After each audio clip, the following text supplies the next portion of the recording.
എലവഞ്ചേരി ഗ്രാമപഞ്ചായത്ത് 2026-27 വർഷത്തെ ബജറ്റ് അവതരിപ്പിച്ചു. Vice president A Chanthamara budget അവതരിപ്പിച്ചു. എലവഞ്ചേരി പഞ്ചായത്തിന്റെ 2026-27 വർഷത്തെ ആകെ പ്രതീക്ഷിത ചെലവ് എന്ന് പറയുന്നത് 39,34,02,000 രൂപയാണ്. മിച്ച ബഡ്ജറ്റാണ് നമ്മൾ എലവഞ്ചേരി പഞ്ചായത്തിൽ ഇപ്പോൾ അവതരിപ്പിച്ചിട്ടുള്ളത്. 4,66,48,931 രൂപ മിച്ച ബഡ്ജറ്റാണ് നമ്മൾ ഇവിടെ അവതരിപ്പിച്ചിട്ടുള്ളത്.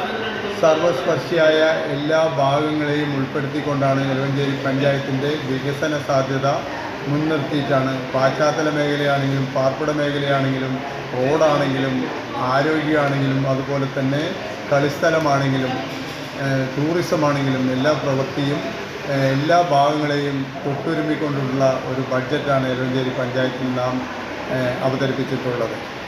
ഫണ്ടിൻ്റെ ലഭ്യതയ്ക്കനുസരിച്ച് 5 കൊല്ലത്തേക്ക് ഒരു മാസ്റ്റർ പ്ലാൻ തയ്യാറാക്കിയിട്ടുണ്ട്. എലവഞ്ചേരി കരിങ്കുളം എന്ന് പറയുന്ന സ്ഥലത്ത് 1-ാം തരം കടമുറിവോടുകൂടിയ കമ്മ്യൂണിറ്റി ഹാൾ ഉൾപ്പെടെ അതേപോലെ തന്നെ കുളത്തിൽ ശുദ്ധീകരിച്ചിട്ടുള്ള വെള്ളം കൊണ്ട് നമുക്ക് ടൂറിസം മേഖലയിലേക്ക് അനന്ത സാധ്യതയുള്ള സ്ഥലമാണ് കരിങ്കുളം എന്ന് പറയുന്നത്. പഞ്ചായത്ത് പ്രസിഡന്റ് രേണുക അധ്യക്ഷയായി.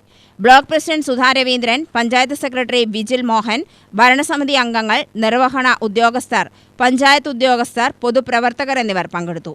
UTV news, Palakkad.